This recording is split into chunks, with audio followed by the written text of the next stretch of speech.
With the loss of Red Eye, will there be a new skidder in charge of mediation? Well, there is a new skidder in charge of mediation. The indication is the new leader of the rebels is not exactly as personable as Red Eye was. So there's already some conflict going on there, which I think will, in some ways, inform what happens towards the end of the season as well. Yeah, the other twist on all that is that the Volm they've been battling the Sveni for, eons. They've never experienced working with the skidder, so there's a natural friction there between both parties. So we'll learn more about that. Skidder relations, it's difficult. It's not as easy as it seems. We also know about this, but you guys probably know a little more. Obviously, fighting the aliens is the main thing, but might there be a fight between the two human factions because of what happened to the president? Would they blame this group, and would they start perhaps... Well, I mean, the aliens are in many ways actually a catalyst in some ways to human relations. This has been our focus on this show anyways for a long time. And while I don't want to, we don't want to get ahead too far, certainly what's moving is that we're starting to get to know, we've been so focused on the second mass for so long, and then the people of Charleston, we're starting to realize there's a bigger world out there, and us humans, we don't get along as well as we should sometimes, so who knows what's going to happen. But certainly in war, sometimes our worst enemy is ourselves. Now, you guys only have 10 episode seasons. Do you think that helps keep the pace going, moving faster?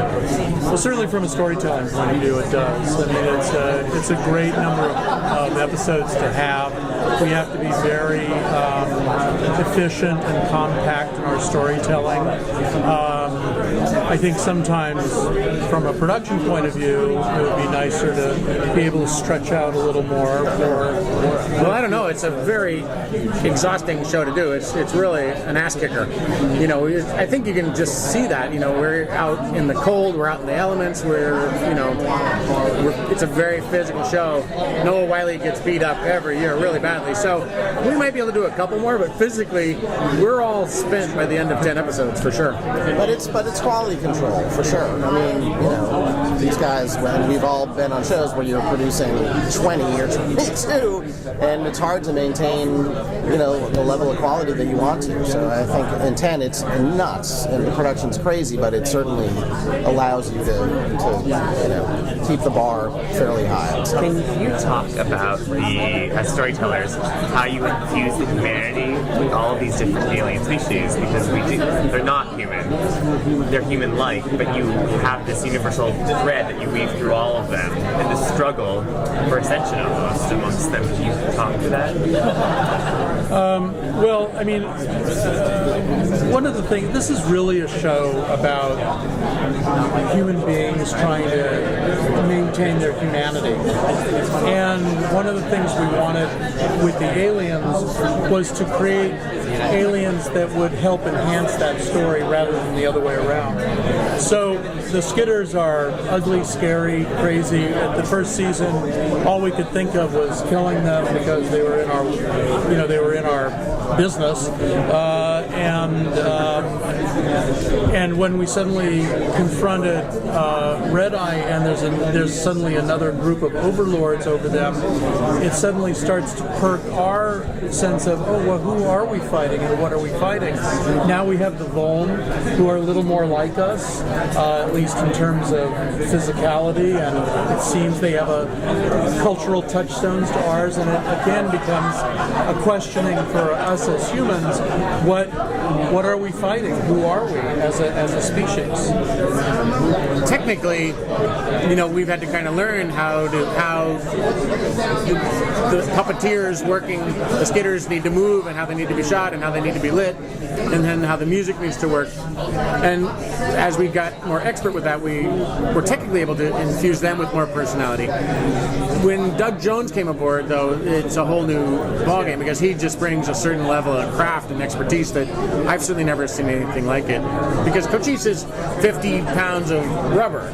right? You know, and Doug puts it on, and we all, before we really became aware of how much he could bring to the table, we're like, okay, how far can we go? How much can we count on this character who's really just a man in a mask, emoting and giving us these key story points? Doug does something I've never seen before. He just brings it to life. The way he moves, and the way he infuses. His work is brilliant. You know, so then we do more. You know, then we can do more. The show itself deals with the universe of the galaxy. You've got aliens from other planets, yeah, but it's very much shot as a localized show. It's all about Charleston or the United States. Is it ever going to expand out and show some element or bring something in from the rest of the world? There is Europe, there is Australia, there is Asia, you know. Very possibly, but it will always be seen. I think this is one of Steven Spielberg's most important mandates. Is he's always said the show is told from our character's point of view.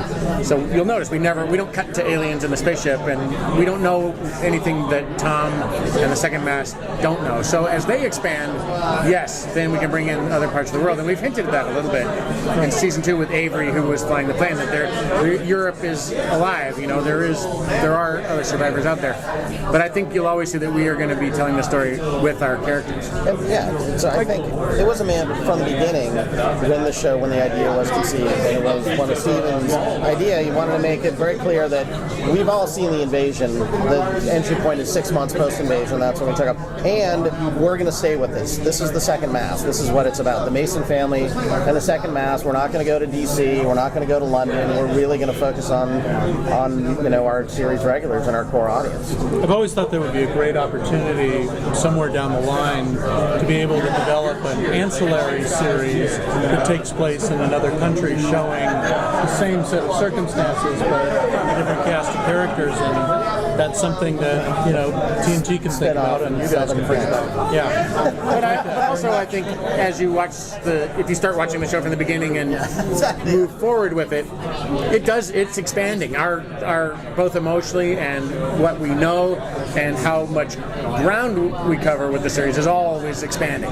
So what your pose, I think, is logically, I do think that the world will expand into our story. To win everything, there's got to be more than one fighting group. That's right. You're Yes. saying at some point, perhaps an army's not going to turn up, but a messenger might. Yes. Yeah, we talk about it, certainly, because part of the show in any successful genre show, and this is we always say it's a dual franchise, it's part family, part genre. You have to be thinking 2 seasons ahead, and what's the end game, and and believe that's part of the conversation, which is what's happening with our folks certainly informs what's happening in the world, and we're going to have to answer that for sure.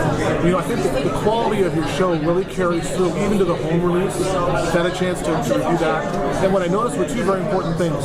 Number one, the amount of director and actor commentary on the episodes, because you hardly ever get that. As I was talking with other people too, your connection to the fans. I was wondering if you talk about the fan perspective and how you welcome them in, but also the home release, because you've done, I think, a great job with that.